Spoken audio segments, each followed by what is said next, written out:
I thought we had it. Yes. Debbie said it gone. We overlooked that. Debbie said that it never happened. Debbie said that it never ended up making Yeah, I don't know how that got bypassed. Because I know we all operated it. Pass on this way. I swear to God, my mom used to say, they're always sending these pictures of the babies. I've never seen the pictures. I heard that there was some walk in your My family. husband and I. Yes, good for you. Congratulations. I never worked again. What's that? Didn't exactly hurt. No, we didn't. Meeting again. I'll try. Show you. On your own. So let me get a copy of this. Oh, really? Dad won't drive. That's good. You don't need any of it? Okay, so. As I pass to you. No, didn't get Okay. Have a nice result. Yeah, you did, but I don't know if it's locked in or not. Sure, it goes nice on this side. But we didn't, yeah. Everybody's Eric's birthday. Hey! So what, are you 25? Yes, I think. How old are you? 52. Just a baby. You're 100%. What year are you Little born? further on the table. Is this mine? Oh, that's your card. My card's in here too now. She still has that same smile. Oh. Yes. Granddaughter. She just turned 13. He's driving now. Okay, so this is, 17 in June. yeah, okay, this is mine. Okay, so I'm gonna go here. And I gotta go. When they flash to the real age, and kids go, what? Okay, everybody smile. Maybe like that more. How are you, A new? lot of No, my daughter. people look quite young. Oh, there. My daughter, she was 39. That was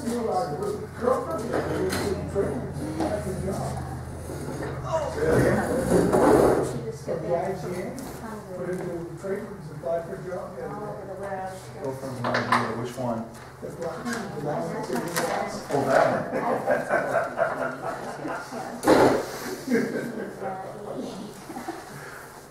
Yeah. Military ball. That's an issue. I'm sorry? That's an issue.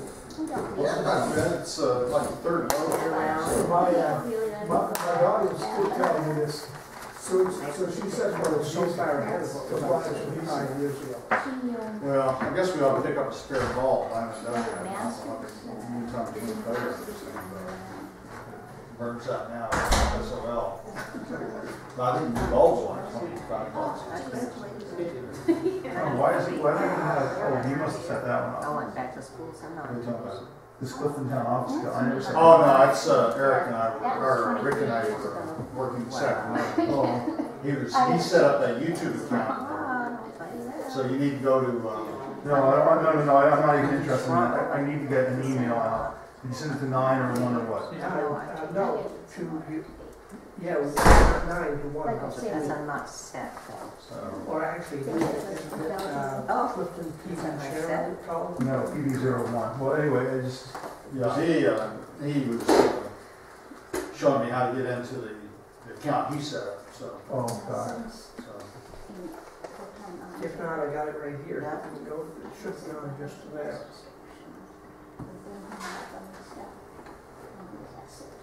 What it is. Oh, thank goodness. Okay, there's 3 documents here. That's a good thing. Is that correct? Well, unless it's stuck one in twice. They're both the same size. I was in a rush. You called me like. Yeah, she got 2 hours. I think, is it the same, are they the same size? 121, 121? Then they're the same. I don't know about that personally, but I expect that that's going on there. When I was a kid, I had someone put a bomb at my Sunday school. Oh, no. Yeah. And recently, in my parents' neighborhood, like it just was. And the only thing about that was, was when I did on the small, Just hop there for a second. Fine, hold on. Out, so it's more, It was in Missouri from the Kansas, and the folks just recently. Okay. You don't know any coal miners up there, yeah. No coal. Alright, so now what I have to do is go into He's went back up to Aces. sent. So then I've got to get,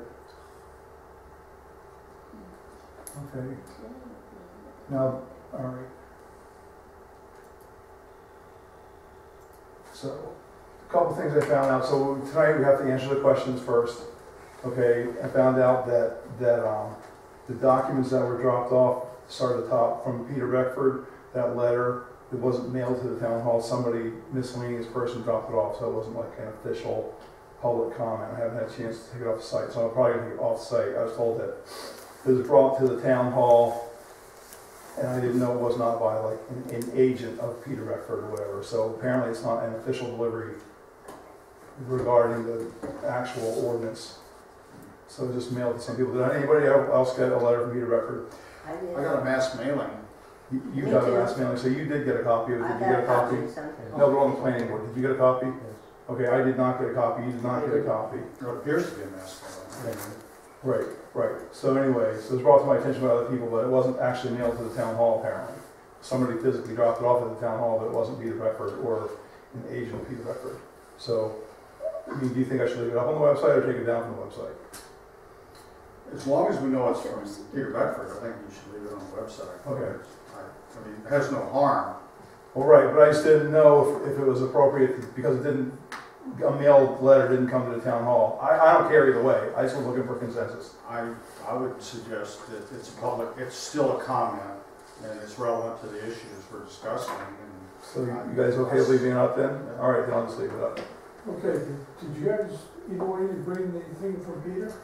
No, Bring what? the letter. That letter? Is I posted it online. Oh, you did? Yeah. Okay. Well, the question was, is because I just didn't know how you wanted to handle it, because I was under, somebody told me that it was mailed, or that there were copies of it available at the town hall. So then somebody else gave me a copy of it, I scanned it, I posted it. But then I came to the town today and I asked, did you receive it from Peter Beckford? They said, no, that somebody dropped it off.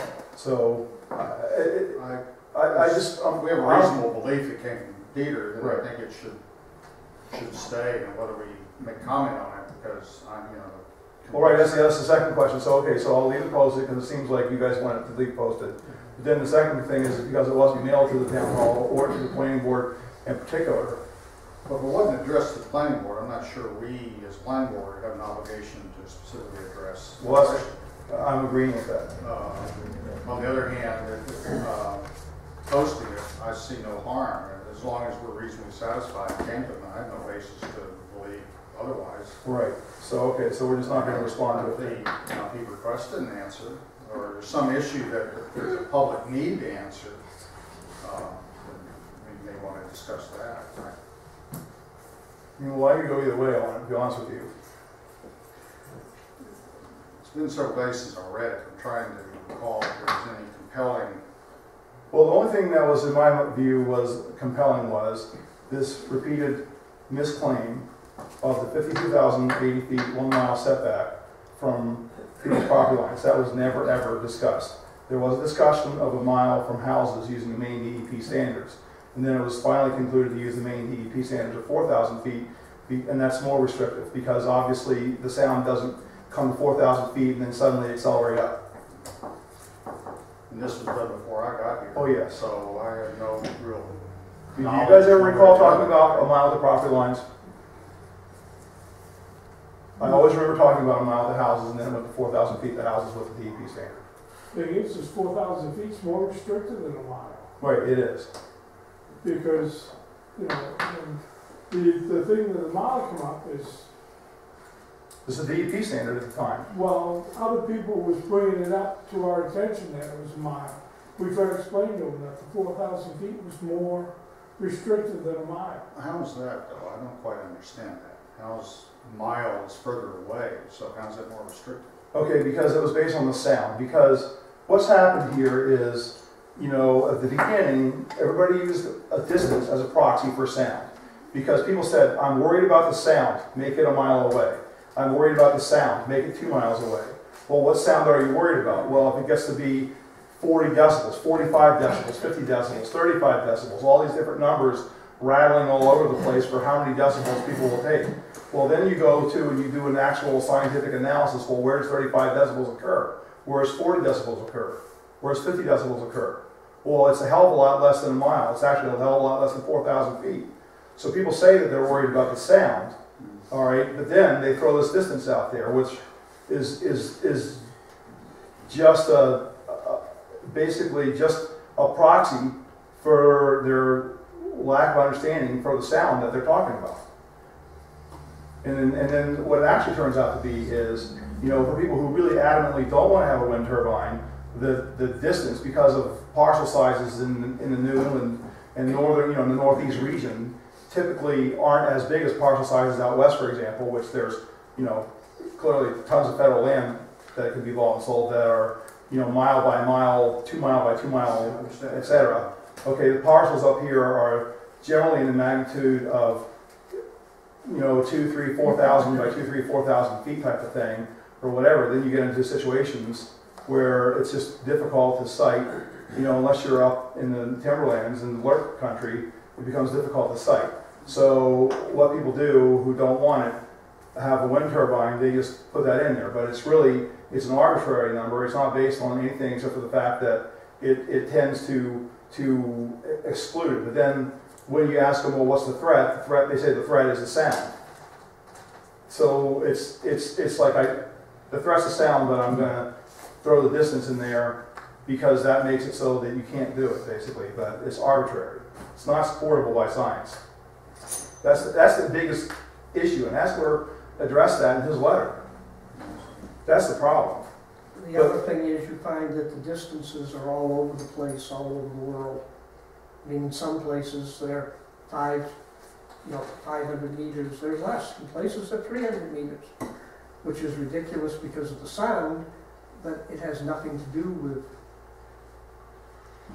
Right, so then it's basically politics, okay? The blunt, honest truth of the matter is, you know, people have a distance out there and it's all a political statement, you know? So, and it has really, again, you know, you have to take a perspective of some point whether you're going to go with, you know, science and engineering and things like that and those sorts of standards, or whether you're going to just pick political standards which suit political needs for various interest groups, you know, pro or con, and work from that perspective. And really, when we picked a distance at all, when this first happened, we were pretty much just going along with what everyone else appeared to be doing. Right. In 2009, it was a big distance. The sound was discussed in terms of being a problem, but most people were dealing with it in terms of distance. And now it's 2014, so because even though we approved it in 2010, most of the work and research was done in 2009. So 5 years subsequent to when the predominant amount of research was done, you know, we are where we are. Because even before that, the ordinances that we were working off of, because it was basically cut and pasted from ordinances in 2009, that was the work year. So in 2009, during the work year, and into 2010, the ordinances that we were cutting and pasting out of, you know, were actually ordinances that were, you know, 2005 through 2008. So here we are in 2014 with some information that's 8, 9, 10 years old, or, you know, maybe slightly newer, maybe 6 years old, but not a lot newer than that. And so that's how we got to where we got to today.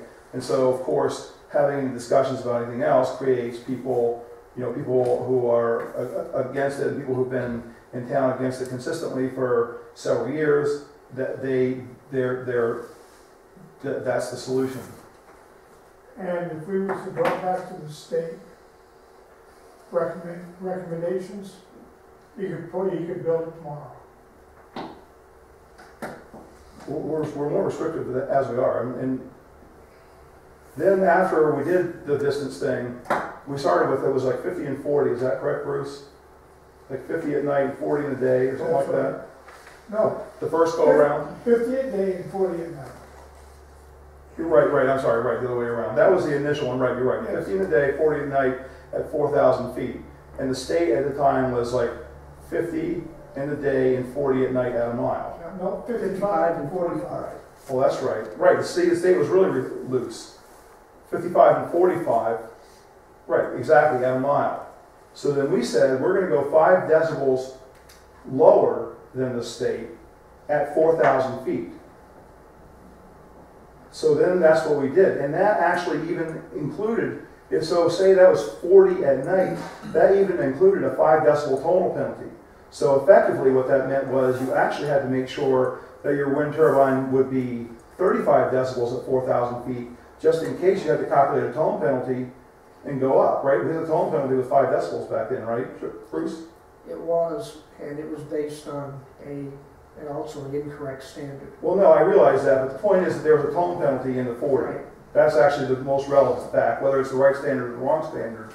There's a tone included. The tone penalty was included. So in other words, you actually had to design your project for 35 decibels, even though the standard was 40 decibels, because you had to be able to factor in a 5 decibel tone penalty in case you picked a machine that generated tones. So really, it was at that time, 10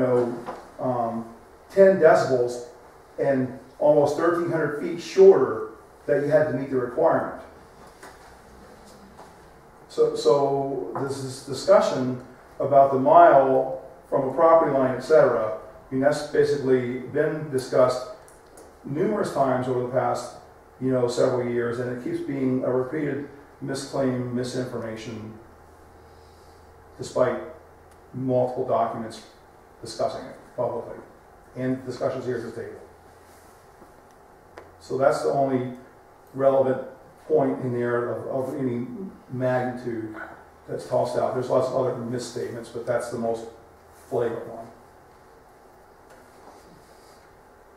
I mean, that's just the truth. Well, not being here, Well, no, I realize that, but I mean, even the technical part of it, I mean, as far as the standards are, in terms of not having anything to do with what was voted on, from a standards perspective, because of the tone penalty and things like that, it was it's a very conservative standard relative to other places. But because it's not a mile, and because it doesn't basically result in a no, Mr. Beckford is upset. And on top of that, even, you said you were going to bring that larger scale drawing. Well, if you look at the smaller scale drawings, which I didn't bring it tonight because I thought we were going to have the large scale drawing here. If you go look at this small scale drawing, maybe, I don't know, shoot, maybe it's not here, so I can't get her to dig anything out of the vault either. Anyway. Is it in the application? Yeah. You have the old application with you? I think so. Okay. That's the one. That's the one. Does that have the map in it, Bruce? Yeah, that's got the map. That's it. Show them the drawing that shows the ISO contours for the post-construction. That's what we're looking for. We'll give them one. We have a lot of coffee. My wife picked me up one while I was picking myself up one. But you usually come double-fisted, but usually you have 2 different brands. And those are smaller compared to normal. I know. I was expecting the early 90s. You being in the military, that made me live on coffee. So Exactly. one day they'll discover coffee causes cancer and I'm a dead man. So. Okay. You So, can find a study to prove anything was good or Okay, bad. what you're looking at is the dark blue. Excuse me, dark blue? Yes. The dark blue is the 35 okay. EVA line. And problem is the small one doesn't show the property line real good, but his property line is out beyond it, out in this area. No, not in that area, it's over here. And I always have trouble on this picking out where. I know, that little drawing is just too Well, here's a difficult. little spring pond, so that's Right, your but his is location somewhere right in here. But this is your 35 line here, and his property line is somewhere right in this corner. So Mr. Becker's entire property is 32 decibels or below.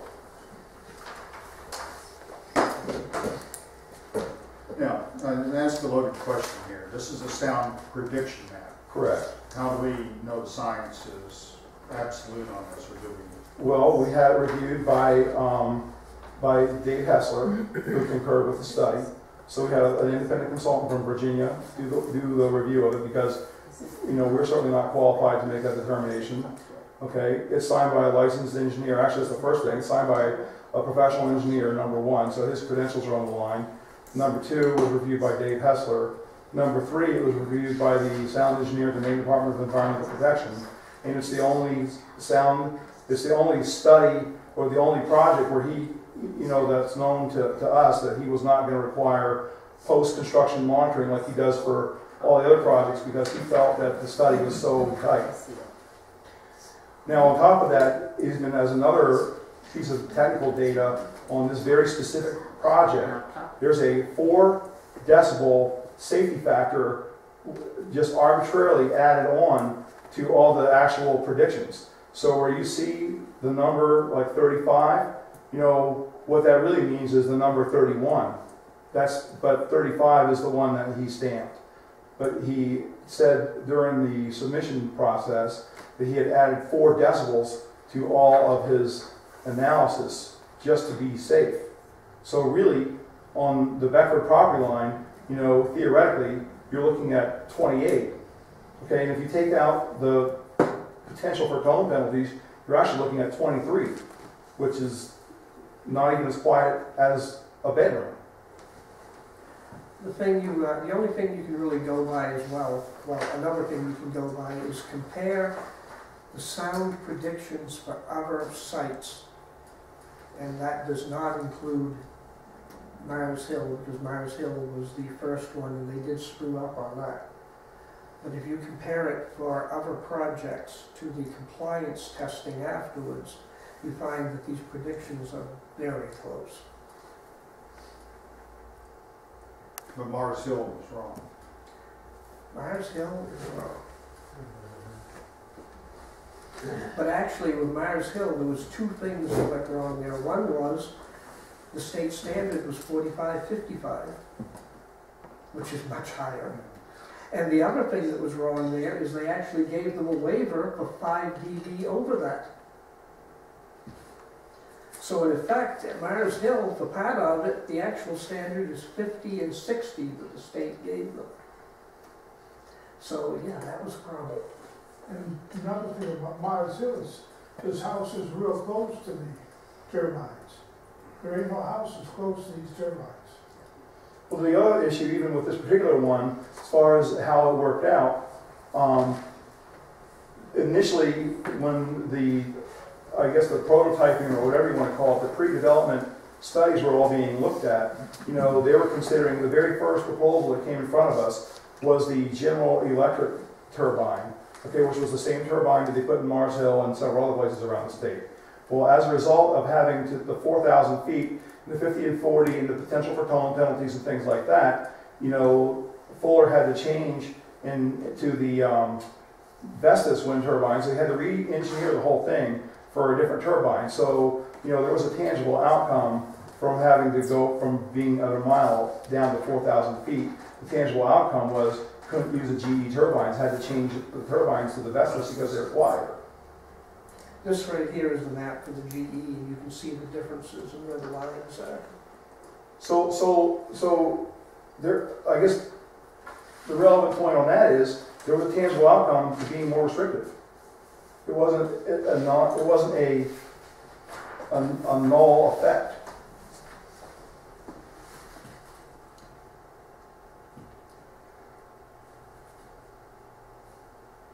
I guess the underlying thing I'm trying to say is for us to be successful in this, going through and revising this, we have to be successful in selling the community that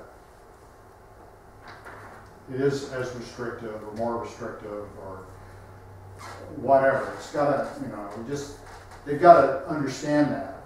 Right. They won't vote in for, and then we have to go back to, you know, phase 1, which is the existing one, and well, where are the isocomfort maps? Where, you know. Well, they can't be done. Well, I mean, tell that to the judge, you know. Well, no, the judge actually agreed that they couldn't be done.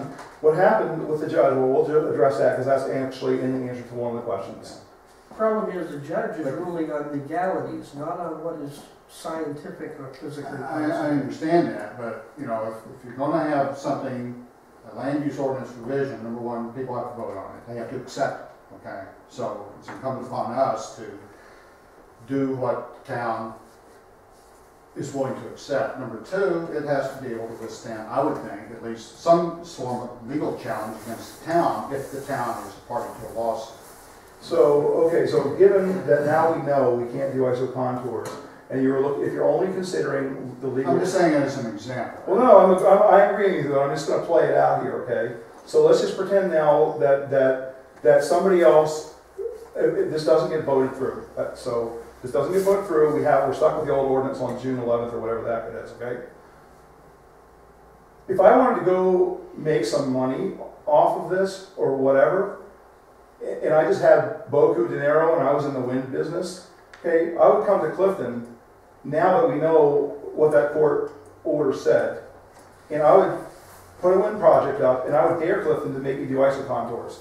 And then if we tell them to do isocontours, it's going to take us to court for an unconstitutional requirement that can't be met, and we're going to lose. All I'm saying I'm is you're guarantee- subject to being sued by citizens, we're subject to being sued by developers. We're kind of caught in the middle here, and what we need to do, I think, is have a land use ordinance that is palatable to the community, that they will vote on and approve, otherwise we are wasting our time here. That's all I'm saying. Oh, I agree, but there's every vote that there's a group of people in town who will always vote against this no matter what, because they don't like me personally. It's clear from the personal attacks that I've had on me in the past, couple of years, and most especially the past couple months, okay? So they won't even vote in favor of Eagle Bluff because I have something to do with it. I don't right? think they're the majority of the town. Well, I realize that. That's a minority that definitely is looking for But your I ear. would think most of the town are sway voters. The hearts and minds, if you will, going back a few years. Right. Okay? You're always gonna have a hardcore, there's gonna be pro, and Right. hardcore, but you've got the massive voters who, and if they sense or perceive this is unfair to them, they're not gonna approve it. Well, We've gotta make it as fair as one we of the can. truthful things that was in that letter was that there were two votes, and the people who were not in favor of having a wind project lost both votes. That's truthful. I'm just stating as a new person in the community, most of us are like, what the hell is this? Okay, and we're just, if there's a perception that it's tighter, well, there's a salesmanship job on our part to make sure the community knows, well, it's gonna be more restrictive. But we shouldn't be saying that, we need to be able to back it up. That's all I'm saying. I'm not sitting there saying pro-wind, anti-wind, whatever. I'm just saying. Well, neither are we. To be honest with you, I hate the government subsidies for anything or whatever, okay? I'm not a green energy person. I didn't vote for the group of people that are in favor of green energy. None of those things. But on the different side, I have a science and engineering background, okay? And to me, the science and engineering facts need to control what goes on, and not be having people emotionally worked up over false things. Because if we give in to allowing a lot of false rumors and innuendo go around about what's safe and what's not safe for wind turbines, next thing it will be a cattle farm, or it will be what's wrong with a nursing home, because there's going to be who knows what kind of biological waste. It will be, you can't have a marijuana cultivation facility because they're all a bunch of druggies or whatever, even though they're allowed in different parts. All these different aspects of culture that are coming around, in the 21st century, that people around the United States seem to think that we need. Also, where do you stop? I think we're in violent agreement here. I don't think we're at odds with each other. I'm just saying if we can't convince the town to vote on this. Well, what can you provide that can help us? Well, number one, I think we're doing the right thing, having public, obviously you have to do that, but by answering the questions and all that, you gotta understand, a lot of people may not have paid attention to the issue and all that. It's obviously garnered a lot of publicity. Even before I moved up here, I was following it on the internet about, what is all this? I just think that if we don't get this thing voted, it doesn't get it passed, and if people perceive that it's not as restrictive, for example, a mile, okay, there's disinformation out there, I agree, I think just trying to better understand the issue. Also, should sound be the only issue? You know, if we're talking, you know, Hester, I think in his letter is talking about, you know, distance means nothing, really. And maybe there, you know, I don't necessarily disagree with that. But if we're basing this solely on noise, sound, or whatever, is that the only criteria we should use? You know, because the only margin we now have is 1,500 foot, your safety margin, right? For a participating parcel? Well, yeah, we have to gotta go back and take another look at that 1,500 feet thing. That's why I brought the other ordinances tonight, because I want to understand where that question came from better. Because there's some statement that we were 1,500 feet and now we're like 950 feet or whatever. Well, one of the setbacks to property lines is only 2 times the turbine height, which is enough to protect anyone from the turbine falling over or whatever. Okay. Right. 1,500 feet is roughly 3 times turbine height, and that's a common figure given for the absolute worst case ice throw. So the 1,500 feet came from an ice throw estimate. That is where, at least that's where I based it on, because that is, if you look at, oh shoot, there's a couple of things where ice throw out there.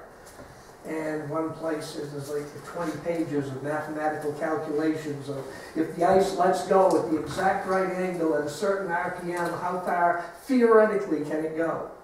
Well, most of the ice throw ends up within 500 feet at the bottom of the turbine.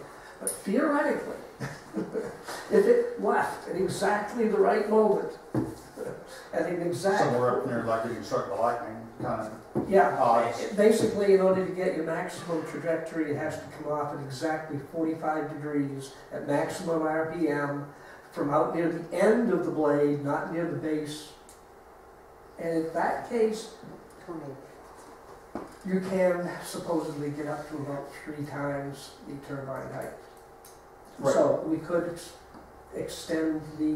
we could simply change the one to the property lines to 3 times the turbine. Or something like that.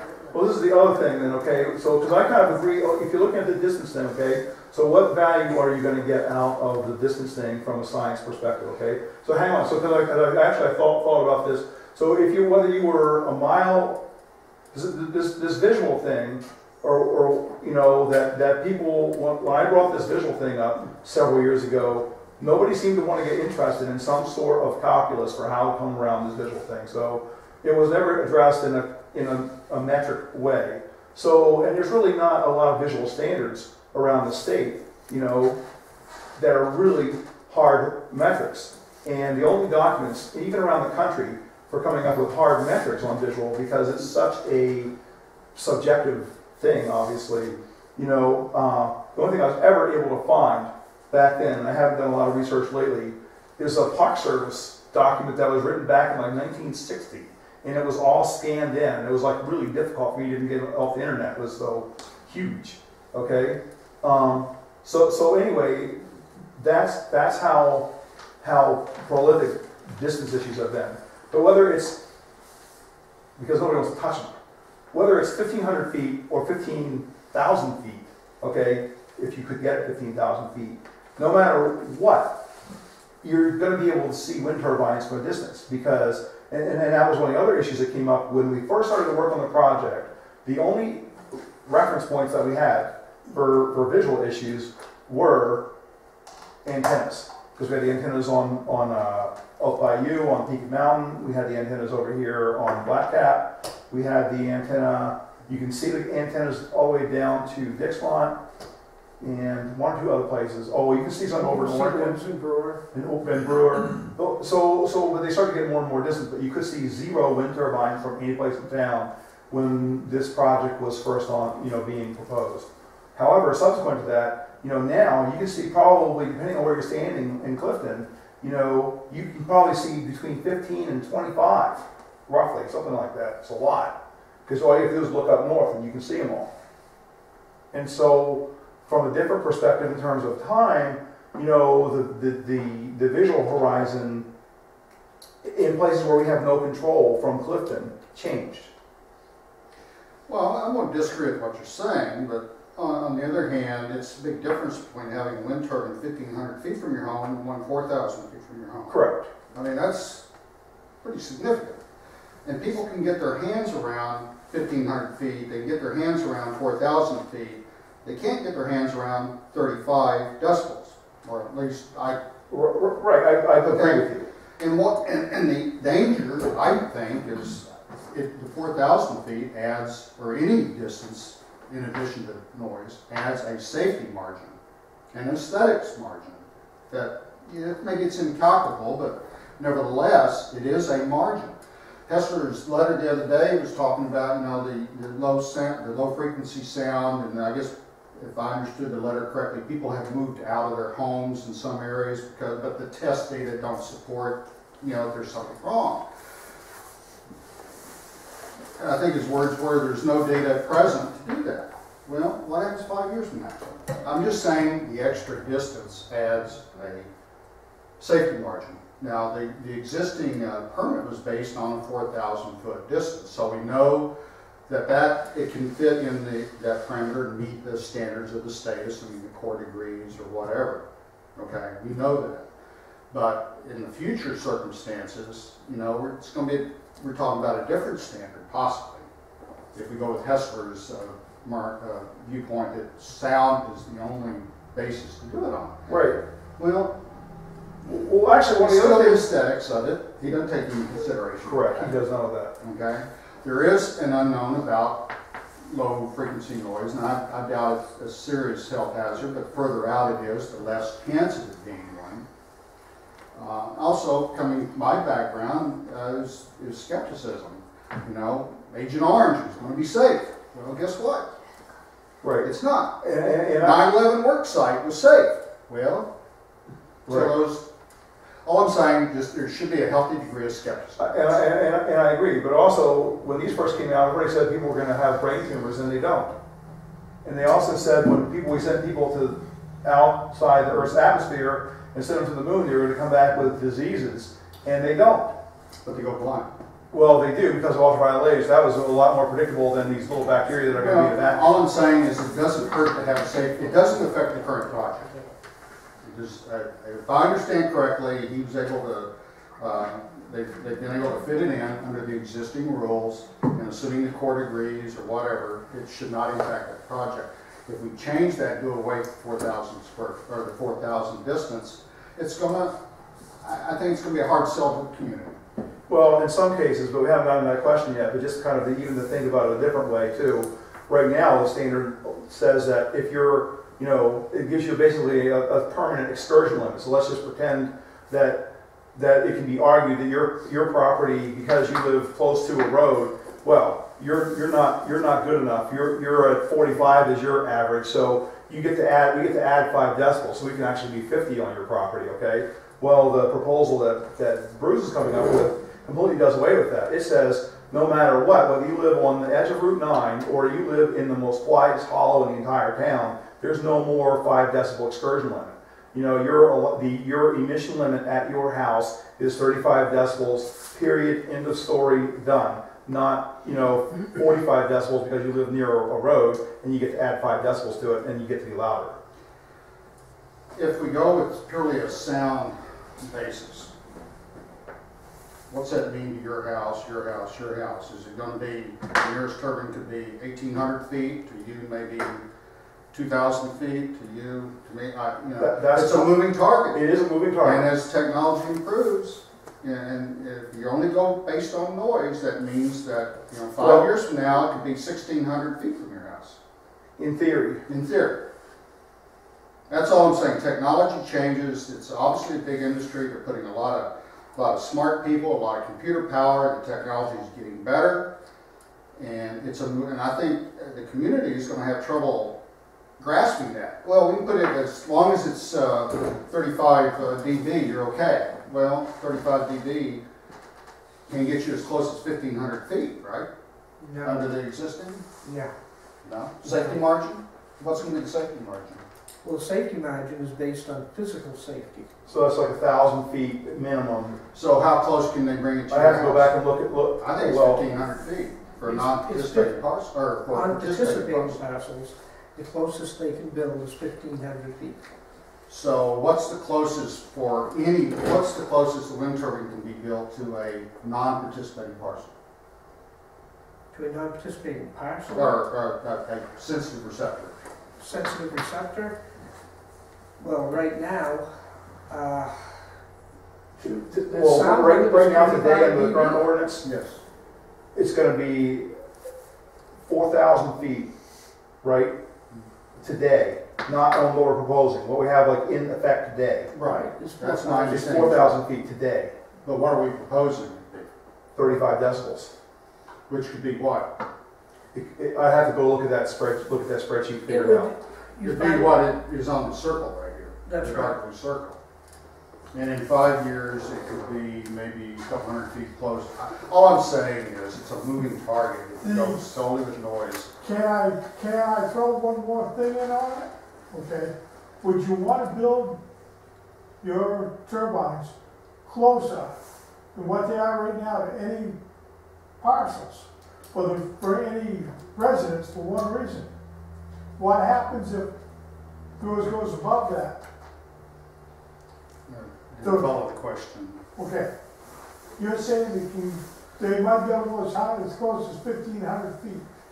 Okay, Well, that's the margin, I think, that we were talking about. Joe, I think what he's saying is, Yes. theoretically, what he's saying is, it could go, I think I can get both sides of the question. What he's asking you, I think, is that at 1,500 feet, yes. okay, might be if you have a super quiet wind turbine, you know, either today or in the future, you could theoretically be only 1,500 feet away, okay? That's the question. I think the answer is, well, why would somebody want to take a risk? Because what happens, because it's like you observed early on, it's a predictor, okay? So if you screwed up at all, you have a problem. So the reality of it is, I think what Gerald's trying to get across here is you're not going to go that close anyway, because it's too. I realize you're It's going to too, 1,501 feet, there's- but on the other hand, is if someone comes in and wants to build another wind farm, once again excluding the current one because it Right. meets whatever, let's just say in the future, and we base it solely on sound, and they can produce, and an independent assessment confirms, yeah, this is going to be the circle, if you will. Right.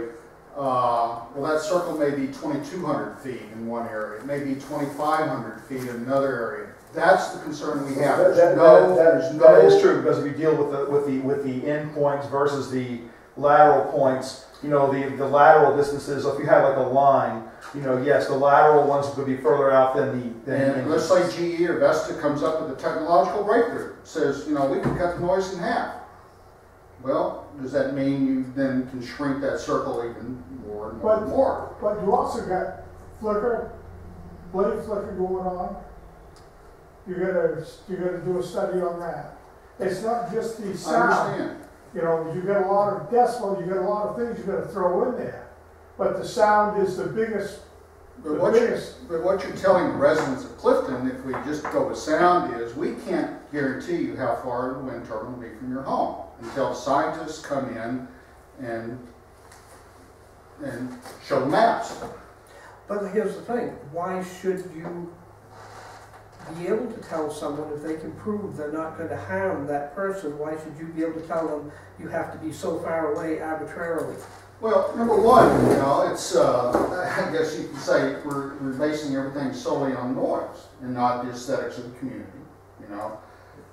I come from Texas. Wind farm's big business there, and it does a lot of jobs, it does a lot of good for the community. Texas is a big wide open state. Different place. I mean, you